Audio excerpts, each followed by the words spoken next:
Spirit bless his word after I'm gone this afternoon. Can we read, please, from Galatians chapter 2, verses 1 to 10?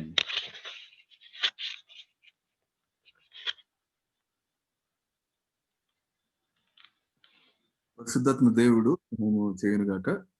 దేవుని వాక్యాన్ని గలతీయులకు రాసినటువంటి పత్రిక 2వ అధ్యాయం 1వ వచనం నుంచి 10వ వచనం వరకు చదువుకుందాం. అటుపిమ్మట 14 సంవత్సరములైన తరువాత నేను తీతును వెంటబెట్టుకుని బర్నబాతో కూడా యెరూషలేమునకు తిరిగి వెళ్ళితిని. దేవదర్శన ప్రకారమే వెళ్ళితిని. మరియు నా ప్రయాసము వ్యర్థమవునేమో లేక వ్యర్థమైపోయినదేమో అని నేను అన్యజనులలో ప్రకటించుచున్న సువార్తను వారికిని ప్రత్యేకముగా ఎన్నికైన వారికిని విశదపరిచితిని. ఆయనను నాతో కూడా నున్న తీతు గ్రీసు దేశస్థుడైనను అతడు సున్నతి పొందుటకు బలవంత పెట్టబడలేదు. మనలను దాసులుగా చేసుకొనవలనని క్రీస్తు యేసు వలన మనకు కలిగిన మన స్వాతంత్ర్యమును వేగు చూచుటకు రహస్యముగా తేబడి దొంగతనముగా ప్రవేశించిన కపట సహోదరుల వలన జరిగినది. స్వార్థ సత్యము మీ మధ్యను నిలుచున్నట్లు మేము వారికి ఒక్క గడి అయినను లోబడుటకు ఒప్పుకొనలేదు. ఎన్నికైన వారుగా ఎంచబడిన వారి యొద్ద నేనేమీ నేర్చుకొనలేదు. వారెంతటి వారైనను నాకు లక్ష్యము లేదు. దేవుడు నరుని వేషము చూడడు.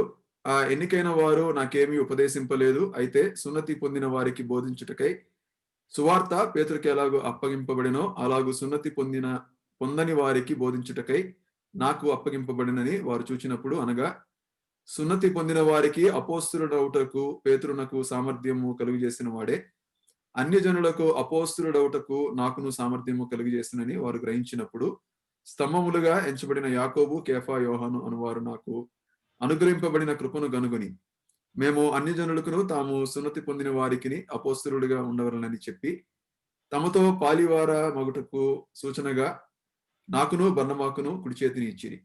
మేము బేదలను జ్ఞాపకం చేసుకుని మాత్రమే వారు కోరిడి. అలాగు చేయుటకు నేనును ఆసక్తి కలిగి ఉంటిని. Thank you.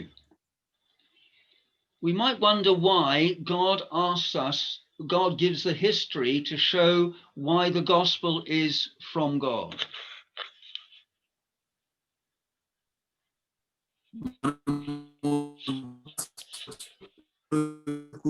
కూడా ఆయన సువార్త నిమిత్తమై మరి మనకు అనుగ్రహించాడు అని. This is to show and assure our hearts that what we have believed is genuinely from God. మొట్టమొదటిగా ఇది దేనికి అంటే దేవుని యొద్ద నుంచి ఈ సువార్త మనకు అనుగ్రహింపబడినది, దేవుని యొద్ద నుండే మనకు అనుగ్రహింపబడినది అని మన హృదయాలకు అది మన హృదయాలలో నమ్మిక కలుగునట్లుగా దేవుడు అనుగ్రహించున్నాడు. It also shows us what religious people without God can be like.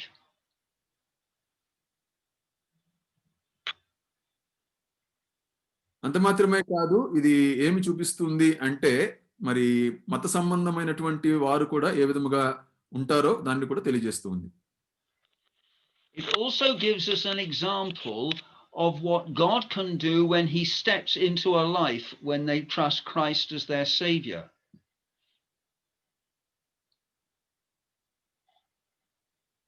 వారి జీవితాలలో దేవుణ్ణి రక్షకునిగా అంగీకరించినప్పుడు అంత మాత్రమే కాదు, ఇది దేవుడు వారి జీవితాలలో ఏమి చేయగలడు అనేటువంటి ఉదాహరణను కూడా తెలియజేస్తూ ఉంటుంది. It gives us an example of what Christians should be basically doing at the early part of their Christian life. అంత మాత్రమే కాదు, క్రైస్తవులైనటువంటి వారు తమ ప్రారంభ దినాలలో ఏమి చేయవలనో కూడా ఉదాహరణగా తెలియజేయబడుతున్నటువంటి సంగతులు ఇందులో మనకు కనబడుతుంటాయి. At the beginning of chapter 2, it shows that there is wisdom needed in the things of God. 2వ అధ్యాయం ప్రారంభంలో మనం గమనిస్తాం ఏమిటి అంటే దేవుని విషయాల పట్ల ఎటువంటి జ్ఞానాన్ని కలిగి ఉండాలో తెలియజేస్తూ ఉంటుంది. It indicates the tremendous consequences of discerning what is of truth and standing, and what is of truth and love and standing for it. సత్యము మరియు ప్రేమ అనేటువంటి విషయాల పట్ల ఏ విధంగా నిలవబడాలో అద్భుతమైనటువంటి ఆ యొక్క విషయాన్ని అది తెలియజేస్తూ ఉంటుంది. And also the real need for the fear of God in the believer's life. ఒక విశ్వాసి యొక్క జీవితంలో దేవుని పట్ల ఉండవలసినటువంటి భయాన్ని కూడా అది తెలియజేస్తూ ఉంటుంది. Now in chapter 2 verses 1 to 10, this is the fifth defense of Paul's message and his service. ఈ రెండవ అధ్యాయం మొదటి వచనం నుండి 10వ వచనం వరకు గమనించినట్లయితే అపోస్తలుడైనటువంటి పౌలు యొక్క 5వ వాదనగా ఆ సువార్త పక్షముగా అది కనబడుతూ ఉంటుంది. And he shows the fellowship that he has with the other apostles concerning his work and his message. ఇతర అపోస్తలులతో కూడా కలిపి ఏ విధంగా తన యొక్క పరిచర్య అంగీకారంలో ఉన్నదో అది ఆమోదించబడిందో ఆ విషయాన్ని కూడా మరి ఇక్కడ తెలియజేయబడుతూ రాయబడుతుంది. And in verse 3, the apostle brings Titus with him to show that circumcision is not necessary for salvation.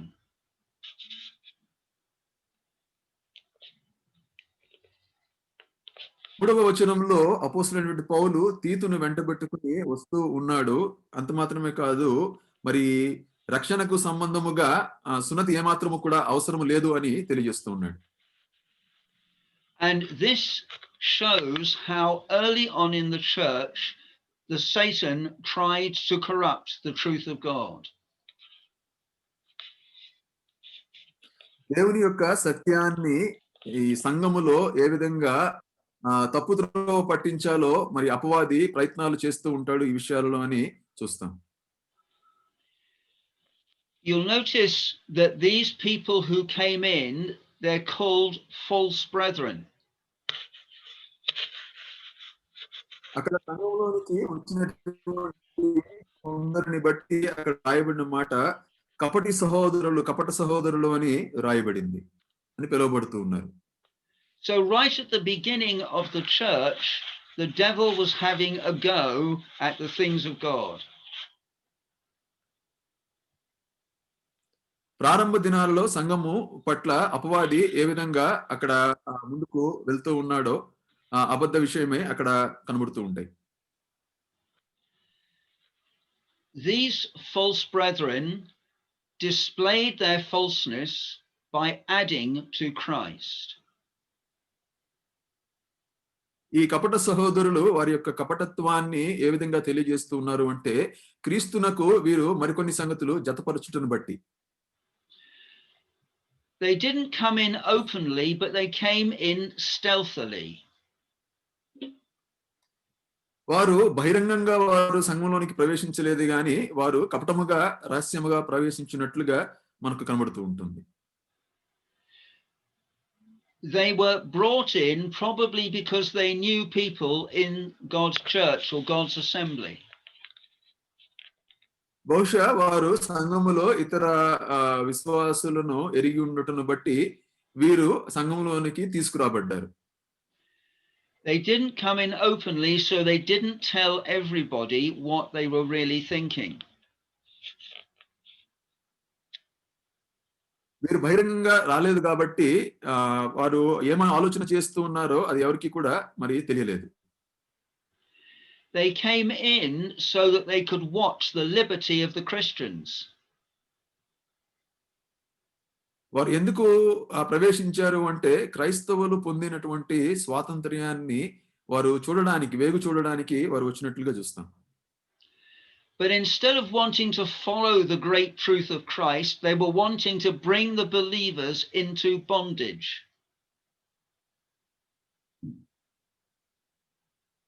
సత్యాన్ని అనుసరిస్తున్నటువంటి క్రీస్తునందలి విశ్వాసులను తిరిగి మరలా బంధకాలలోనికి వారిని తీసుకురావడానికి వీరు ప్రయత్నాలు చేస్తున్నారు. These people slipped in not to help the believers but to bring them down. వీరు సంఘములోనికి ఎందుకు చొరబడ్డారు అంటే వారికి సహాయం చేయడానికి కాదు గాని విశ్వాసులను తిరిగి వెనుకకు వారిని లాగడానికి వారు ప్రవేశించినట్లుగా చూస్తాం. And they wanted to change the believer's liberty into bondage of law keeping. విశ్వాసులు కలిగి ఉన్నటువంటి వారి యొక్క స్వాతంత్ర్యానికి వేరుగా ధర్మశాస్త్ర సంబంధమైనవి వారు పాటించినట్లుగా వారిని వెనుకకు లాగుటకు వచ్చినట్లుగా చూస్తాం. You notice the big difference that the Apostle Paul makes between their message and the truth of the gospel. అపోస్తలుడైనటువంటి పౌలు అక్కడ చేయుచున్నటువంటి ఒక పెద్ద ఆ యొక్క వాదనను అక్కడ ఆ వ్యత్యాసాన్ని అక్కడ మనం కనుగొంటాం. The Christian message is about liberty. క్రైస్తవ సందేశము అనునది అది స్వాతంత్ర్యానికి సంబంధించింది. The bondage message is about us having to keep rules which show we don't appreciate God's grace. బంధకాలకు సంబంధించినటువంటి వర్తమానము ఏంటి అంటే ఆ కార్యం ఏ విధంగా అది కృప నుండి అది వేరుగా కనబడుతుందో అది తెలియజేయబడుతుంటుంది. The Apostle Paul could see the devilish and terrible consequences of this teaching. అపోస్తలుడైనటువంటి పౌలు గమనిస్తున్నది ఏంటి అంటే అపవాది సంబంధమైనటువంటి అబద్ధమును అక్కడ ఆయన గమనిస్తున్నట్లుగా చూస్తూ ఉంటున్నాం. దాని యొక్క పరిణామాలను కూడా ఆయన గ్రహిస్తున్నట్లుగా ఇక్కడ కనబడుతూ ఉంది. You see, to add to Christ is to say that Christ is not good enough. క్రీస్తునకు చేయడం అంటే మరి ఆయన తగినవాడు కాడు, సరిపోయినటువంటి వాడు కాడు అని తెలియజేయడం. And nothing but Christ matters with God. మరి ఇంకేది కాదు గాని క్రీస్తు మాత్రమే దేవునికి ఆయన సంబంధించిన వాడుగా కనబడుతూ ఉన్నాడు. If you add one rule, how many others have you got to add?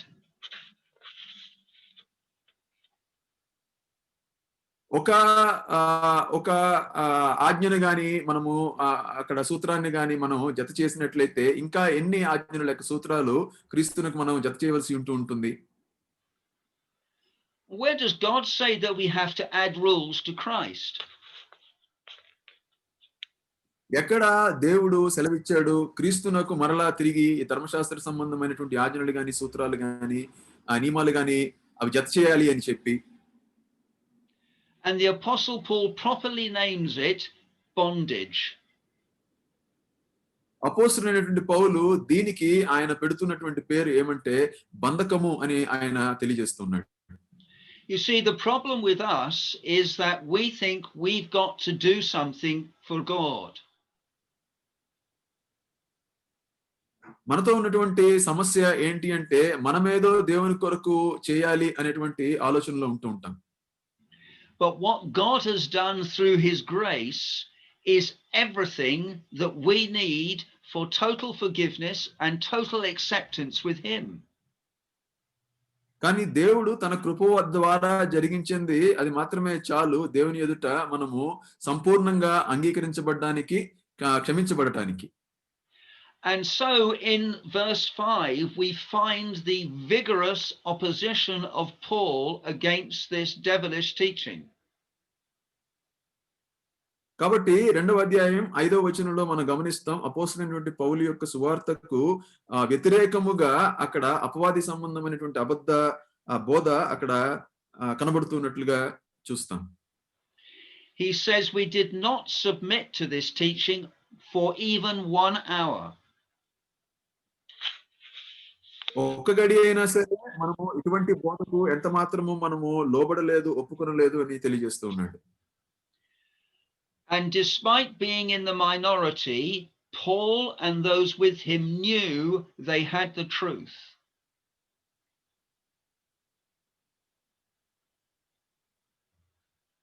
ఆయన తక్కువ వాడిగా ఉన్నప్పటికీ కూడా సత్యాన్ని ఆయన మరి కలిగి ఉన్నట్లుగా మనము చూస్తాం.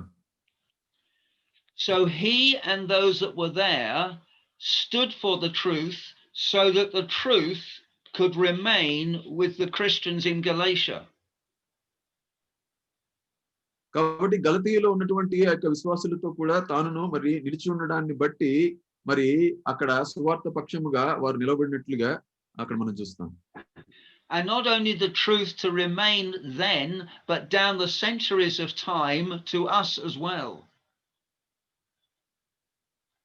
ఆ సువార్త సత్యము అక్కడ ఆ దినాలలో స్థిరపరచబడడం మాత్రమే కాదు గాని మరి ఆ శతాబ్దాలుగా ఆ సువార్త స్థిరపరచబడ్డానికి వారు ఆ దినాలలో నిలబడినట్లుగా గమనిస్తాం. And he moves on to speak about the other apostles in verse 6. 6వ వచనంలో మనం గమనిస్తాం ఏంటి అంటే తక్కినటువంటి అపోస్తలులతో ఆయన మరి అక్కడ జతగా కనబడుతున్నట్లుగా చూస్తాం. Now sometimes there's a need to stand for truth and God's love so that there can be a continuance in the future.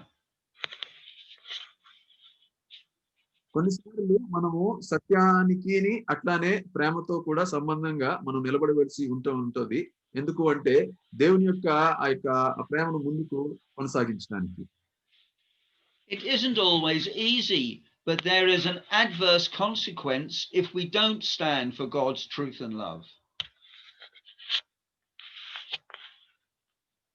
అంత సులభతరం అది ఎంత మాత్రము కూడా కాదు గాని అయితే దేవుని యొక్క సత్యానికి ప్రేమకును మనము నిలబడవలసిన వారంగా ఉంటా ఉన్నాం.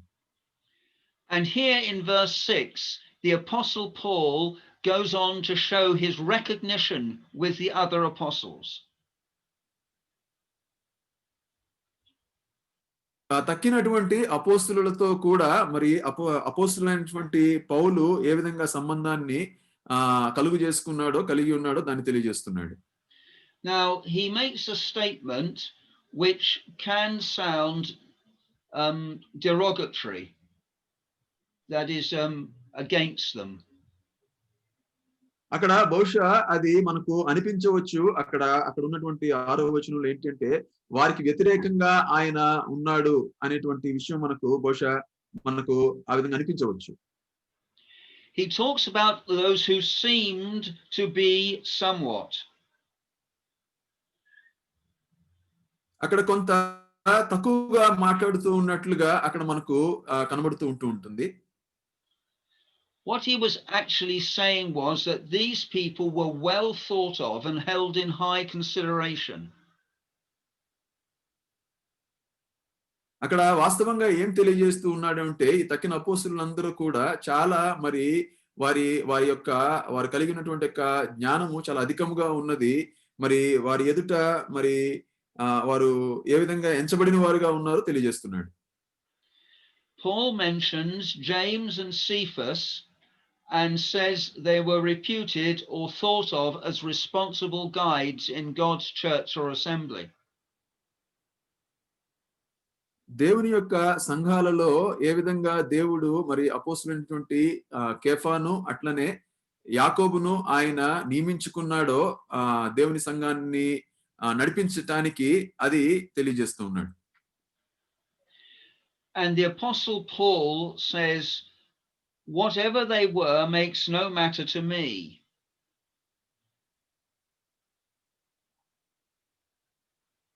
అయితే ఇక్కడ అపోస్తలుడైన పౌలు ఏం తెలియజేస్తూ ఉన్నాడు అంటే అక్కడ అదేమైనప్పటికీ కూడా అది నాకు అంత సంబంధించింది కాదు అన్నట్టుగా తెలియజేస్తున్నాడు. You see, Peter and John had accompanied the Lord whilst he was on the earth, and James was the Lord's brother and had grown up with him. పేతురు యోహానులు ప్రభువు ఈ శరీరధారిగా ఉన్నటువంటి దినాలలో ఆయనతో కూడా వారు ఉన్నట్లుగా చూస్తాం. అదే సమయంలో యాకోబు మరి ప్రభువైన యేసుక్రీస్తు యొక్క ఆయన సహోదరుడుగా చిన్ననాటి నుంచి కూడా ఎదిగిన వాడుగా ఉన్నాడు. So some of them thought they might have been special apostles above the rest. అయితే కొంతమంది అభిప్రాయం ఏంటి అంటే వీరు మరి ప్రత్యేకమైనటువంటి అపోస్తలులు దేవునికి అన్నట్టుగా వారు అనుకోవడం గమనిస్తాం. But the Apostle Paul said their outward privileges made no difference to him. అపోస్తలుడైన పౌలు చెప్తున్నది ఏంటి అంటే ఈ బాహ్య సంబంధంగా కనబడేటువంటి ఈ ఈ ఈ ప్రత్యేకతలు లేకపోతే ఈ యొక్క ఆ ధన్యతలన్నీ కూడా ఎంత మాత్రము కూడా వాటితో నాకు సంబంధం లేదు అన్నట్లుగా చెప్తున్నాడు. And then finishes with God accepts no man's person. In other words, he doesn't accept people from the outward privilege, but what they are with Christ. బాహ్య సంబంధంగా కనబడేటువంటి ఆధిక్యతను బట్టి క్రీస్తు ఒక వ్యక్తిని ఆయన అంగీకరించడు కానీ అని అక్కడ తెలియజేయబడుతుంది. ఆ భావం అక్కడ మనకు కనబడుతూ ఉంటుంది. And he refers to them respectfully again as those who seem to be somewhat. He's not speaking against them, but speaking respectfully. అంత మాత్రమే కాదు ఆ తక్కిన అపోస్తలులందరిని బట్టి బాహ్య సంబంధంగా ఎవరైతే ప్రభువుకు వారు దగ్గరగా లేక ప్రత్యేకమైన వారుగా కనబడుతున్నారో వారిని బట్టి ఇక్కడ మర్యాదపూర్వకంగా కూడా వారిని గురించి అపోస్తలుడైన పౌలు ఇక్కడ మాట్లాడుతూ ఉన్నాడు.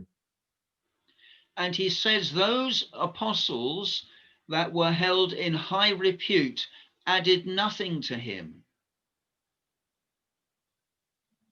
అక్కడ అధికమైనటువంటి ఆ పేరుగాంచినటువంటి అపోస్తలులుగా ఉన్నటువంటి వారిని బట్టి నాకు ఏమాత్రము కూడా ఒరిగిందేమీ లేదు అని అపోస్తలుడైన పౌలు తెలియజేస్తున్నాడు. In other words, they didn't add to his message and they didn't add to his work. మరికొన్ని మాటల్లో ఈ భావాన్ని తెలియజెప్పాలి అంటే అపోస్తలుడైనటువంటి పౌలు యొక్క సువార్తకు బోధకు వారు ఏమీ కూడా వారు జత చేయలేదు లేక వారు ఏమీ కూడా మరి వారి దగ్గర నుంచి ఎటువంటి లాభాన్ని కూడా నేను పొందలేదు అన్నట్టుగా ఆ సువార్త సత్యమును బట్టి మాట్లాడుతూ చెప్తున్నాడు.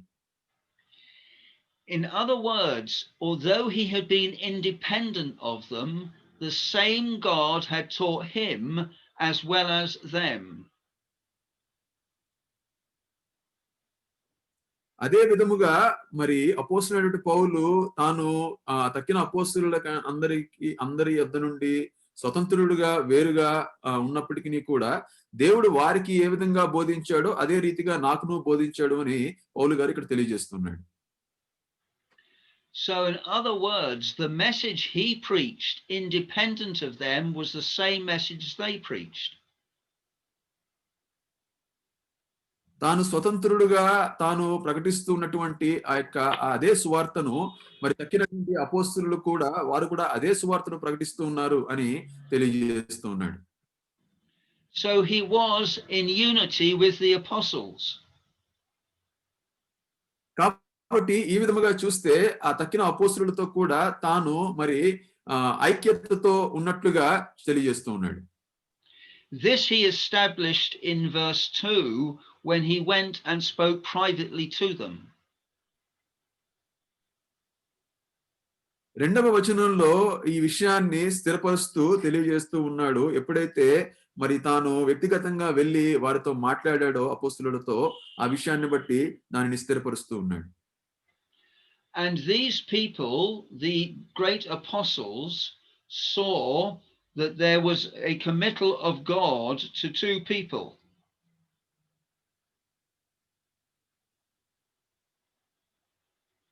అంత మాత్రమే కాదు మరి అపోస్తలులైనటువంటి వారు అక్కడ ప్రత్యేకంగా ఇద్దరిని గూర్చి అక్కడ తెలియజేయడాన్ని ప్రత్యేకంగా గమనిస్తూ ఉంటా ఉన్నాం.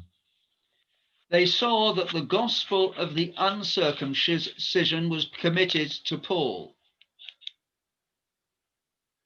అక్కడ ప్రత్యేకంగా ఈ ఇద్దరు వ్యక్తులను బట్టి గమనిస్తే ఈ సున్నతి గుర్చినటువంటి ఈ యొక్క ఆ యొక్క సువార్తను గురించి మాట్లాడుతూ అది పౌలుకి ఇవ్వబడింది అని తెలియజేస్తున్నాడు. In other words, the apostle Paul had been sent to the Gentiles and Peter had been sent to the Jews. మరొక మాటలో చెప్పాలి అంటే పేతురు గారు మరి ఈ సున్నతి పొందినటువంటి యూదుల దగ్గరకు ఆ సువార్తను ప్రకటించడానికి పంపించబడ్డాడు. అదే సమయంలో సున్నతి లేని వారి అన్యుల యొద్దకు అపోస్తలుడైన పౌలు పంపించబడినట్లుగా అక్కడ తెలియజేయబడుతుంది. But he uses uncircumcision and circumcision so as to deal a blow against the error of this bondage. ఈ బంధకము అనేటువంటి విషయాన్ని దాన్ని అది భంగం చేయాలి అంటే బద్దలు కొట్టాలి అంటే అక్కడ ఈ 2 అంశాలను గూర్చి తీసుకుని మాట్లాడడాన్ని చూస్తాం. సున్నతి కలిగి ఉండుటను బట్టి, సున్నతి లేనటువంటి జనులను బట్టి మాట్లాడడాన్ని చూస్తాం. You see, the gospel was committed to the apostle Paul and the same gospel to the apostle Peter. ఈ సువార్త అనున్నది అపోస్తలుడైనటువంటి పౌలునకు, అదే సువార్త అపోస్తలుడైనటువంటి పేతురునకు కూడా అది వారికి ఇవ్వబడింది. And one implication is this, that if they accepted the apostle Peter, they would have to accept the apostle Paul.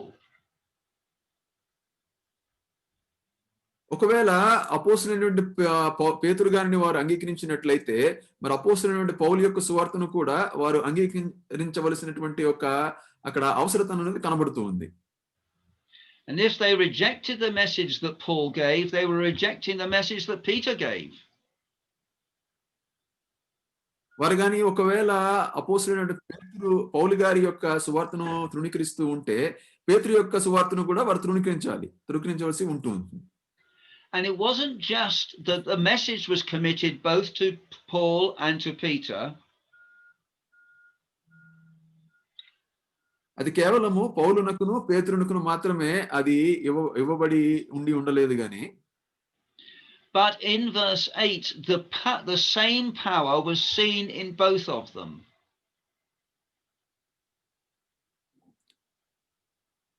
అదే సువార్త యొక్క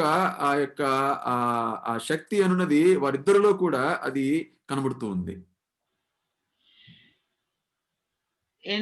I don't know what your language says, but in the English it says he that wrought effectually and was mighty in me is the same Greek word for the effective working of God. అక్కడ మన భాషలో తెలుగు భాషలో అది ఏం రాయబడి ఉందో తెలియదు గాని ఇంగ్లీష్ భాషలో ఆ గ్రీకు పదం నుంచి తీసుకున్నటువంటి అర్థము అది బహు ప్రభావంతో కూడినదిగా అని అక్కడ అది రాయబడుతూ ఉంది. So not only was the message the same, but God worked effectively in two different people to send to two different types of people. అది వేరుగా లేదు గాని దేవుని యొక్క అదే సువార్త ఈ 2 విధములుగా అది ప్రభావంతో పనిచేయనట్లుగా అది పేతురునకును పౌలునకు కూడా అది అనుగ్రహించబడినట్లుగా ఇక్కడ గమనిస్తాం. Now you would naturally have thought that you would never send a deep Jew to the Gentiles.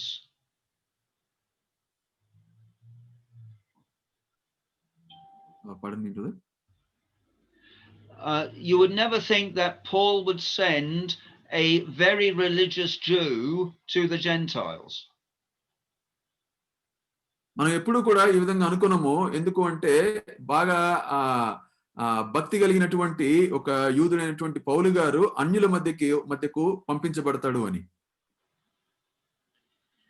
But that is just what God did, and he fitted the apostle Paul to preach the gospel to the Gentiles.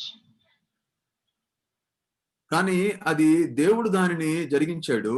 అపోస్తలుడైనటువంటి పౌలును మరి ఆయన సామర్థ్యాన్ని కలుగజేసి అన్యుల మధ్య సువార్తను ప్రకటించడానికి నియమించుకున్నాడు. And he recognized that the same person that worked effectively in Peter also worked effectively through him.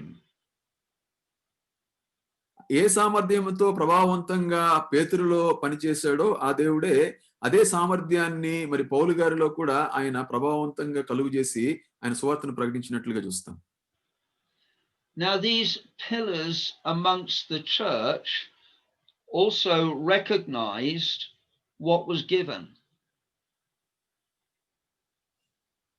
ఈ విధముగా వేరువేరుగా ఈ ఇవ్వబడినటువంటి ఈ సామర్థ్యాన్ని అక్కడ ఉన్నటువంటి సంఘము కూడా గుర్తించింది. James, Peter, and John were seen to be the pillars or the support or the responsible ones in the local church or the local assembly. స్థానిక సంఘంలో పేతురు, యోహాను, యాకోబులు అనేటువంటి వారు మూల స్తంభాలుగా అక్కడ ఉన్నారు. And they discerned the undeserved favor that was given to the Apostle Paul.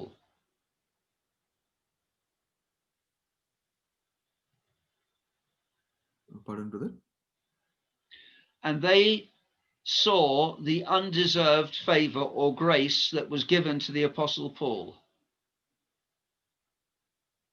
వారు అపోస్తలుడైనటువంటి పౌలుకు ఇవ్వబడినటువంటి దేవుని యొక్క కృపను వారు చూచినట్లుగా చూస్తాం. And when they saw that, they gave Paul and Barnabas the right hands of fellowship. అది ఎప్పుడైతే వారు దాన్ని గమనించారో వారు తమ కుడి చేతినిచ్చి అపోస్తలుడైన పౌలును వారి యొక్క సహవాసంలోనికి వారు తీసుకున్నట్లుగా చూస్తాం. So those that were essential in the Jerusalem church or assembly had the same fellowship with the Apostle Paul. యెరూషలేము యొక్క సంఘములో మరి ఈ సహవాసము అపోస్తలుడైన పౌలుతో అది ఎంతో మరి అది అవసరముగా లేక అది ఎంతో మరి ఉన్నతముగా అది కనబడుతూ ఉంది. So instead of being very limited in their thinking, they realized that God had actually sent Paul to people outside the Jewish nation. వారికి కొంత అది నూతనంగా అర్థం కానప్పటికీ కూడా ప్రాథమికంగా ఉన్నప్పటికీ కూడా వారికి అర్థం అయినది ఏమిటి అంటే దేవుడు అపోస్తలుడైనటువంటి పౌలును అన్యజనుల యొద్దకు పంపించడానికి ఆయన నియమించుకున్నాడు అనే సంగతిని వారు అర్థం చేసుకున్నారు. But they themselves would remain preaching and teaching to the Jews, which they called the circumcision. వారి మట్టుకు వారైతే యెరూషలేము యొక్క సంఘములో యూదులకు ప్రకటించడానికి సున్నతి సంబంధమైనటువంటి లేక సువార్తను వారికి సున్నతి కలిగిన వారికి బోధించడానికి వారైతే అక్కడనే నిలిచి ఉన్నారు. There was only one condition that they gave to the Apostle Paul and Barnabas.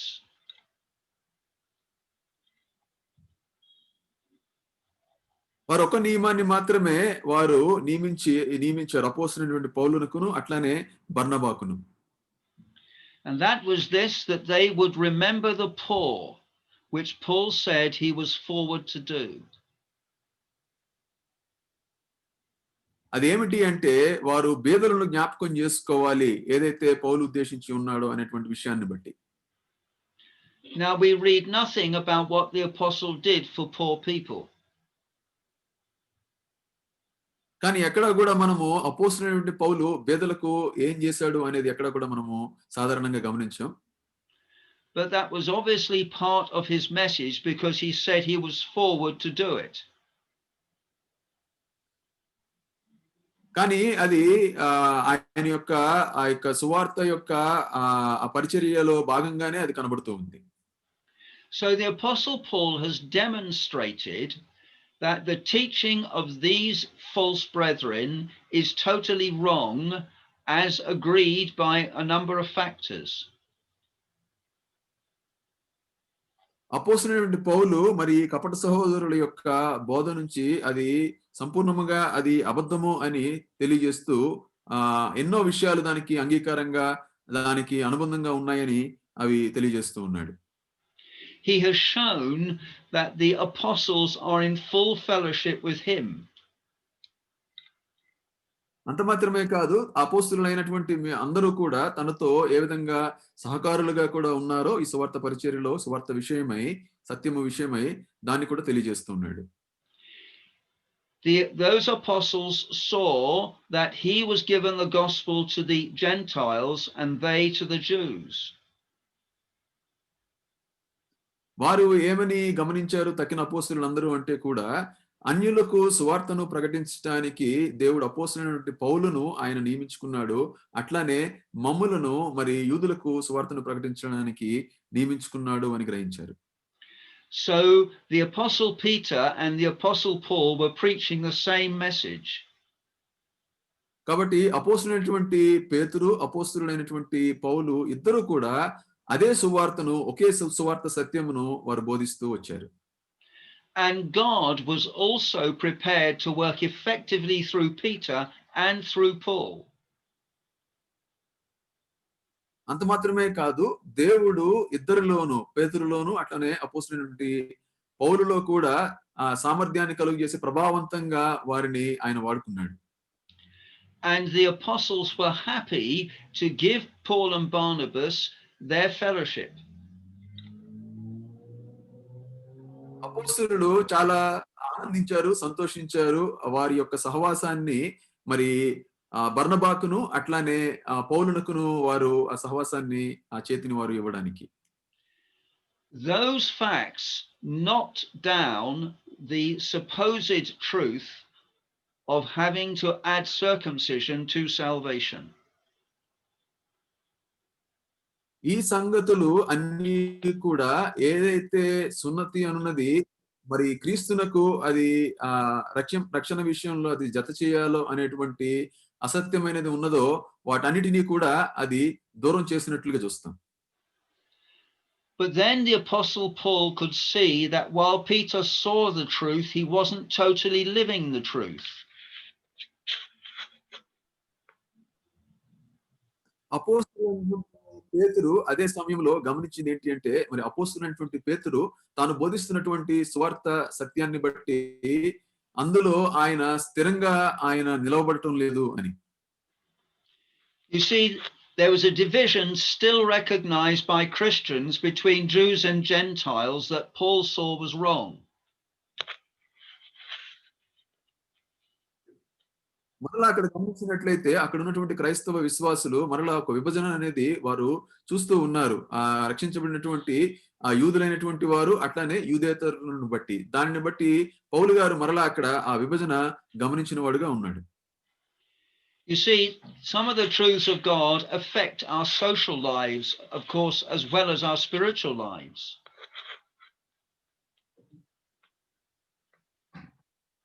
కొన్ని విషయాలు మన యొక్క సామాజిక జీవితాన్ని, అట్లానే కొన్ని సత్యాలు మన యొక్క విశ్వాస జీవితాన్ని కూడా అవి కొంత ప్రభావితం చేస్తూ ఉంటాయి. లేకపోతే అవి కొంత మనకు ప్రభావితం చేసేవిగా ఉంటూ ఉంటాయి.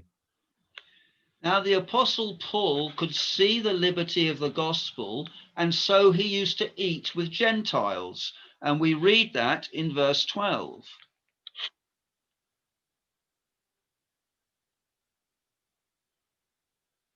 పన్నెండవ వచనంలో మనము గమనిస్తాము ఏంటి అంటే, మరి అపోస్తలుడైనటువంటి పేతురు అక్కడ ఏ విధంగా తనకున్నటువంటి స్వేచ్ఛను బట్టి అక్కడ యూదులతో కలిసి అక్కడ సున్నతి పొందిన వారితో కూడా కలిసి ఏ విధంగా అక్కడ భోజన పంక్తిలో కూర్చున్నాడు అని.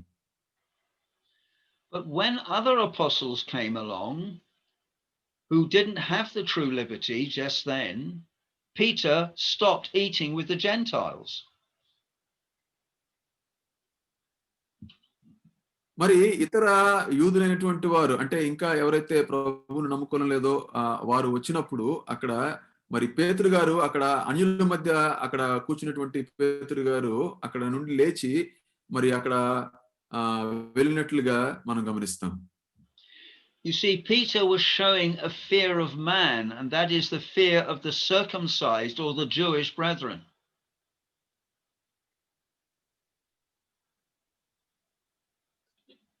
అక్కడ మానవ సహజ సంబంధంగా ఉండేటువంటి ఒక భయాన్ని పేతురులో అక్కడ మనము చూస్తాం.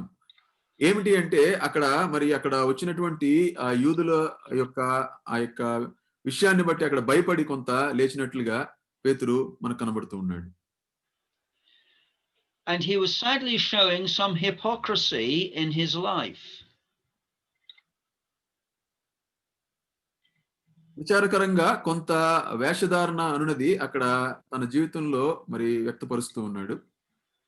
The Jews did not used to eat with the Gentiles, but now they'd all been saved. So what should happen?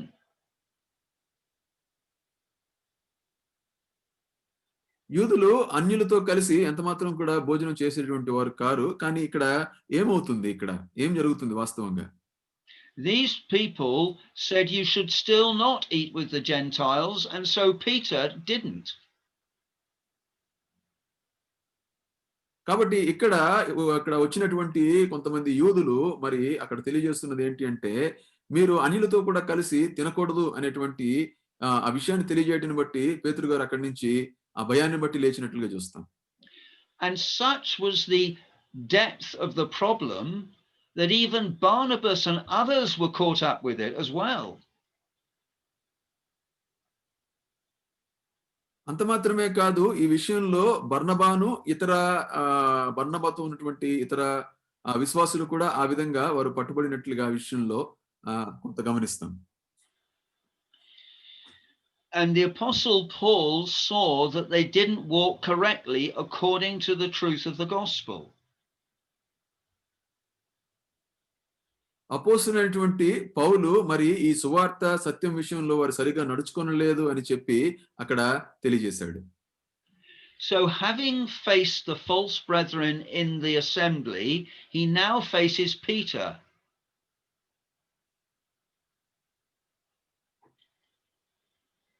సంఘములో కపట సహోదరులను ఎదుర్కొన్నట్టు మాత్రమే కాదు గాని ఈ సందర్భంలో ఇక్కడ పేతురు గారిని కూడా పౌలు గారు ఎదుర్కోవాల్సి వచ్చింది. He faced the false brethren so as to stop their error of bringing in bondage to the people of God. మరలా ఈ సువార్త సత్య విషయమునకు వేరుగా ఈ బంధకం ఏదైతే ఉన్నదో ఆ విషయంలో మరలా పౌలు గారు అక్కడ కపట సహోదరులతో పోరాడవలసి వచ్చింది. But with Peter, he withstood him to the face so as to confirm the truth of God in his life. కాబట్టి ఇక్కడ ఈ సందర్భంలో పేతురు గారి యొక్క ముందు ముఖాముఖిగా ఆయన ఆ సువార్త సత్యము విషయమై అక్కడ తెలియజేయడానికి అక్కడ పేతురు గారు ఎదుట పౌలు కనబడుతూ ఉన్నాడు. Paul says the apostle Peter was to be blamed because he could see the liberty of the gospel, but he didn't live it. అక్కడ పేతురును ఆయన కొంత వ్యతిరేకిస్తూ ఉన్నాడు ముఖాముఖిగా. ఏమిటి అంటే మరి సువార్త సత్యాన్ని స్వాతంత్ర్యాన్ని పొందిన తర్వాత కూడా ఈ విధంగా ప్రవర్తించుటను బట్టి. He enjoyed the liberty of the message but didn't live it out in his contacts with people.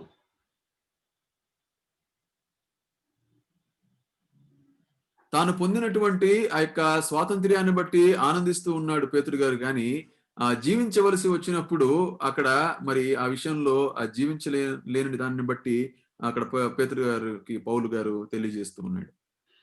So the apostle Paul could see the inconsistency and was going to correct it. కాబట్టి అపోస్తలుడైనటువంటి పౌలు అక్కడ ఉన్నటువంటి కొంత ఆ అస్థిరతను బట్టి అక్కడ చూస్తూ మాట్లాడుతూ ఉన్నాడు. And he was telling them that they were not walking uprightly according to the truth of the gospel. అక్కడ వారికి తెలియజేస్తూ ఉన్నాడు సువార్త సత్యమునకు నిమిత్తమై వారు అక్కడ సరిగా నడుచుకున్నట్లేదు అని చెప్పి. And he faces the problem fairly and squarely and doesn't dodge it. అక్కడ ఉన్నటువంటి యొక్క స్థితిని బట్టి అక్కడ యథార్థంగా వారితో ఎంత మాత్రం కూడా దాన్ని కప్పిపుచ్చుకొనకుండా అక్కడ దాన్ని వారితో తెలియజేసిన వాడిగా ఉన్నాడు. And he says, as a Jew, you're now living according to the Gentiles. నువ్వు యూదుడివై ఉండి అన్యుల వలె నువ్వు ప్రవర్తిస్తున్నావు అని తెలియజేశాడు. So why are you compelling the Gentiles to live like Jews? నువ్వెందుకు అన్యులను యూదుల వలె నువ్వు ప్రవర్తించాలి అని వారిని బలవంత పెడుతూ ఉన్నావు అని కూడా తెలియజేశాడు. And he goes on to show the basic great principle of the gospel. అంత మాత్రమే కాదు, ముందుకు ఇక చూపిస్తూ ఉన్నాడు పౌలు గారు మరి సువార్త సత్యం యొక్క ఆ యొక్క ప్రాథమికమైనటువంటి యొక్క గొప్ప సత్యాన్ని అక్కడ తెలియజేస్తూ ఉన్నాడు. And he shows in verse 15 what a superior attitude the Jews had over the Gentiles. అక్కడ ఏమని తెలియజేస్తూ ఉన్నాడు అంటే, యూదులు ఏ విధంగా అన్యుల పైన ఆధిక్యతను కలిగి ఉన్నారో ఆ విషయాన్ని అక్కడ వారికి తెలియజేస్తూ ఉన్నాడు. You see, he emphasizes we are Jews by nature, different to those sinful Gentiles. అక్కడ 15వ వచనంలో అక్కడ ఏమని తెలియజేస్తూ ఉన్నాడు అంటే, మనము జన్మము వలన యూదులము, కానీ అన్ని జనుల్లో చేరినటువంటి పాపులము మనం కాదు అని అక్కడ చెబుతూ ఉన్నాడు. And he goes on in verse 16 saying the truth of the gospel. 16వ వచనంలో అక్కడ సువార్త యొక్క సత్యమును అక్కడ దానికి జతగా తెలియజేస్తున్నాడు. And he says that we know that a man is not justified by keeping the works of the law. ఒక మనుష్యుడు నీతిమంతుడిగా ఎంత మాత్రము కూడా ధర్మశాస్త్ర క్రియలను అనుసరించుటను బట్టి ఎంత మాత్రము కూడా తీర్చబడడు అని ఆ సత్యాన్ని తెలియజేశాడు. But the truth is they're justified by faith in Christ. కానీ అక్కడ సత్యం ఏమిటి అంటే, యేసుక్రీస్తు నందలి కృపచేత మాత్రమే నీతిమంతుడిగా ఒక వ్యక్తి తీర్చబడతాడు అని. And that was a great truth that he really rejoiced in. అది చాలా గొప్ప సత్యము. నిజంగా అపోస్తలుడైన పౌలు నిజంగా అందులో ఎంత ఆనందించాడు. And he repeats it in a different way. దానిని మరొక విధంగా దాన్ని తెలియజేస్తూ ఉన్నాడు. Even we, so he includes himself with the apostle Peter. తాను కూడా అపోస్తలుడైనటువంటి పేతురుతో కూడా జత చేసుకుని ఈ మాట తెలియజేస్తా ఉన్నాడు. Even we have believed in Jesus Christ.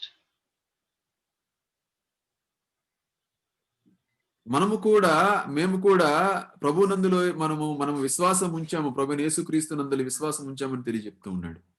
He doesn't say we have believed in Jesus Christ and been circumcised. అక్కడ యేసుక్రీస్తు నందు మనం విశ్వాసం ఉంచి మనము సున్నతి పొందాము అని ఆ విషయాన్ని మాత్రం తెలియజేయట్లేదు. And he shows the great thing that everybody needs to be right or just with God. అంత మాత్రమే కాదు, ఒక గొప్ప విషయాన్ని అక్కడ సూచిస్తూ ఉన్నాడు. దేవునితో కూడా దేవుని ఎదుట మనము నీతిమంతులంగా తీర్చబడాలి అంటే.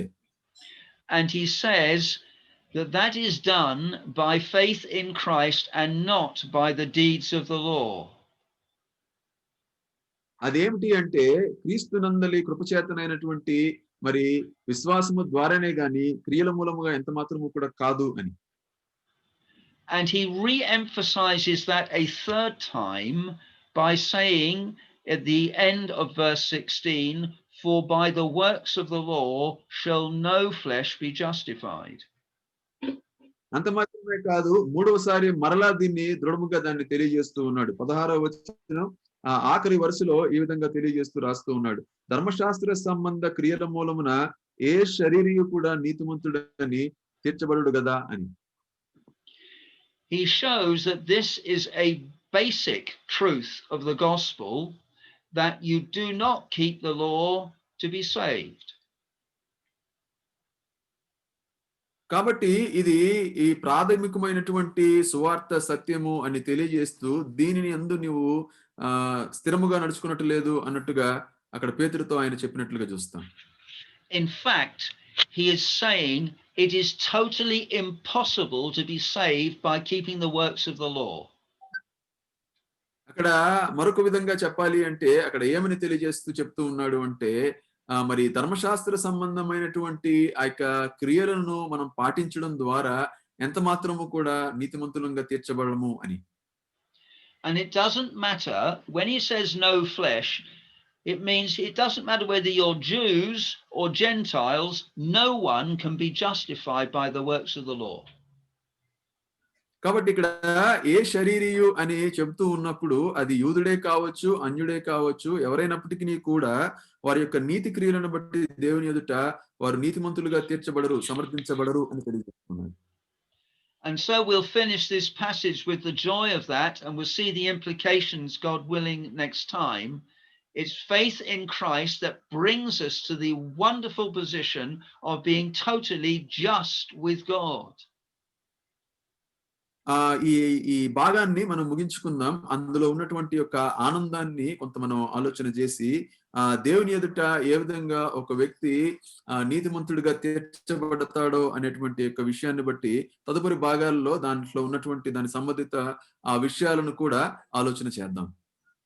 And that no works done by anybody of any race can ever make us just with God, righteous with God.